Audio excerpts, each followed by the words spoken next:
Okay, good morning, everybody. This will not be the 13th chapter of the Game of Thrones. Maybe I'll do it a little later. I hope you enjoy I've just replayed the third chapter because some people wanted to hear it. I hope you enjoyed it. If you have any missing parts, between the third and the 12th, that was, replayed not long ago, please tell me and I can replay any kind of, any kind of episode you want from this saga or any other saga. But now this video will be short and will be dedicated to a pressing subject.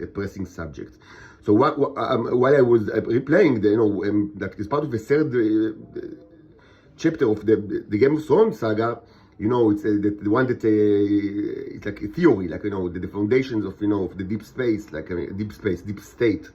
It's like I do not discuss my life, just the ones that was just replayed. That is like political background of and then also from professional consensus regarding this phenomenon.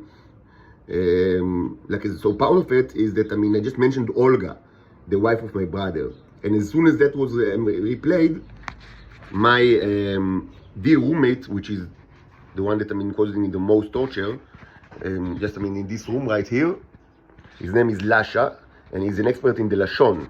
This is the guy you see here. You see the guy? You see? Very nice person. Extremely, extremely nice person. He's expert in the Lashon. Expert Lasha. Lasha Hamudon, Zombitonim Lashon. Fine specimen of the Game of Thrones phenomenon, as you can of course understand. As you can of course, so as immediately as the name Olga was, played, like maybe half an hour or an hour ago, so he just, got out of his room and started to, got closer to my door here and started to play with the chain, so it will be in very demonstrable way. This is so as I said before, I cannot understand their language. I find it very difficult for reasons that are beyond me. If you have any kind of idea why, still I'm waiting your advice. But even I understand this meaning. It's it wasn't that difficult because he was just standing in the middle of the night next to my door, swinging chain and producing chain sounds, which means we're going to arrest you very soon if you don't shut up. So, two things should be said on the matter, and they are of extreme importance. I was arrested several times in my life, and let's just discuss the last one, which is the most important, the most relevant. So it happened during December 21. It was actually Thursday, four weeks ago. This is, הזמנה לסור למשטרה. So I'll explain what happened. So it happened during the night. I don't remember the hour, maybe pretty late at night. I was arrested just here under the hostel. It was maybe 11 p.m. I think, something like that. So the two cops, never mind the circumstances right now. Story for another time. The two cops, placed handcuffs on me. They told me, you are now under arrest. Get into the police car, and they started driving to the police station here in Tel Aviv. Now about 14 minutes later or 13 minutes later, something unexpected happened. They told me that I'm no longer under arrest, and they removed the handcuffs while I'm still in the car. I did not exit the car. And they then told me that they are going to drive me back to the hostel, and that I'm not under arrest, and that they gave me this as הזמנה לסור למשטרה, which like a replacement for everything, which I need, means that I need to go 3 days later, during Sunday, for another police station, not Tel Aviv for some reason, but instead for תחנת ראשון לציון, during the morning for investigation. Actually, that's what I've done, and just they released, after the investigation, they just released me home.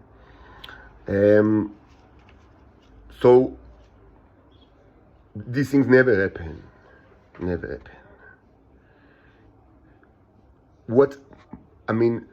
Without a doubt, there was a Holocaust in the police force, not of Israel, but in the world.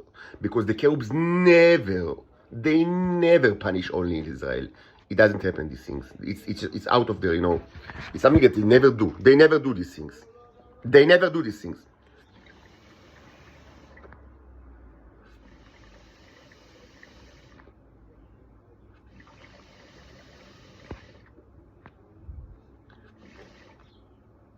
Again, it happened during December 21, about close to midnight, 4 weeks ago.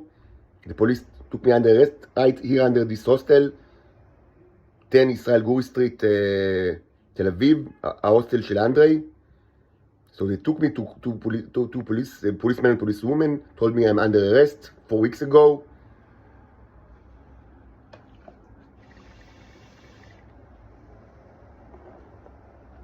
Of course, it was not the first time that I was under arrest.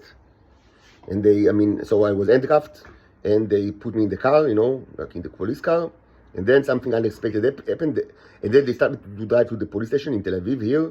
After about 13 minutes or 14 minutes, they just told me, okay, you are no longer under arrest. They removed the handcuffs, but I still was like inside the car. I did not exit the car, the police car. And then they told me, okay, we are driving you back to the hostel. And you are released. And instead they gave me this, you know, note. I should arrive like 3 days later for investigation, not in the Tel Aviv police station, but instead in the Rishon for some very peculiar reason, Rishon LeZion. So after 3 days I went to Rishon LeZion. They had all the short investigation, and then they released me home. Now, this never happens. Without a doubt, during these 14 or 13 minutes that I was in the police car with handcuffs, there was a Holocaust, not in the Israeli police force, maybe also in the Israeli police force, but all over the globe.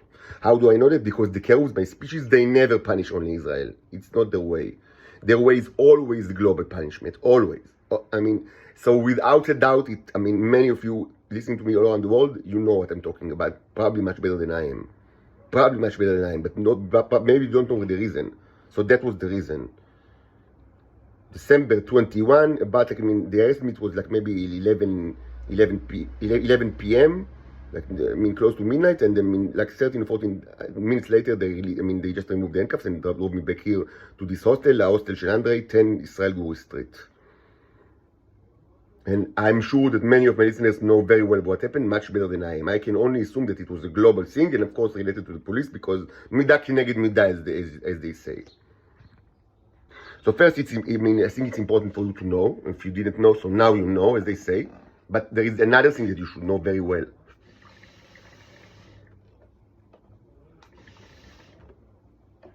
So as I said, just now we replayed, you know, the third chapter of the of the Game of Thrones saga, which is very theoretical, and without discussion of my life. I hope you listened to it and enjoyed it. If you didn't listen to it before, if you have any other kind of a missing chapter between the third and the 12th that just recorded not a couple of hours ago, please tell me, and I can replay any kind of episode, and of course other sagas as well, or series as well. According to public demand. And hopefully I will actually conduct another, the 13th one, very, very soon. And still I'm open to kind of suggestions with regards to what kind of direction you wish, if you have any kind of, if you want me to concentrate on specific things as part of this series. So it will be done probably very quickly, but before that, a very, very important note should be added. A very important note should be added. So, about an hour ago, it was so I played the video, or the third chapter, the theoretical chapter, and the name of Olga, the wife of my brother, is mentioned in this chapter. Just, in kind of like an unimportant anecdote. So the person that is next to me in this room, Lasha, his name is Lasha, is one of the main torturers in this hostel.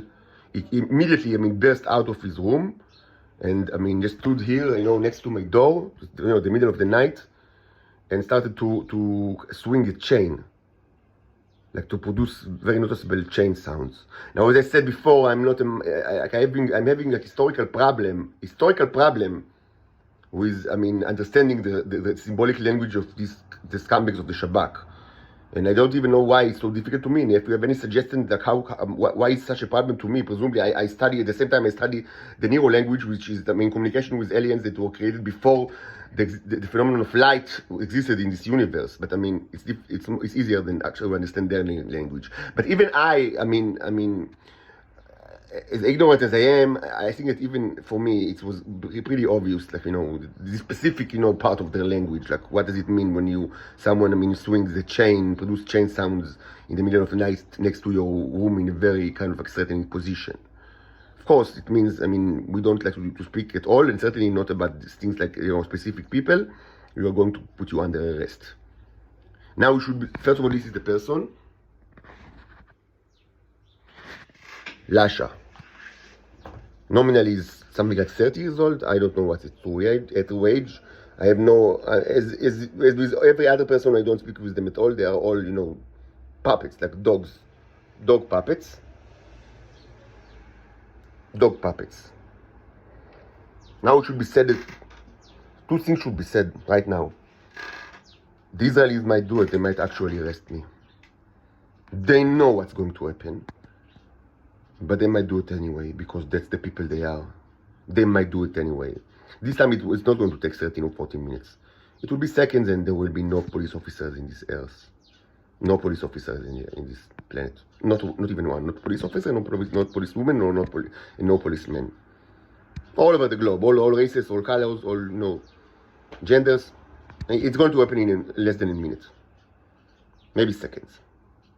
And it can happen, because when they threat, many times they actually, execute, the threat. Even if they know that they know very well what's going to happen, they still might do it. So just, if you didn't know what was the cause of the minor Holocaust in the police forces, it happened just 4 weeks ago. So now you know, and you also know what's going to be the cause for a tremendously larger Holocaust in the police forces of this world that perhaps can happen every day, because again, they already threatened me to do it right now. Although it should be said that this person, the Lasha, as all other scums of the Game of Thrones situation, is controlled by a Titan female. Like all of them. Because of the tea consumption. So there is like a Titan female in this world right now, I don't know if in Israel or another place, perhaps can be anywhere, that controls this goon. And she, like all Titan females, she depends on me in order to live. Because she needs the thing for my body. She depends on me in order to live, and she sends her goon, her minion, and they completely control them, like, even in the sensory level. These people are puppets with, with speakers. So this Titan, that's what she should have done.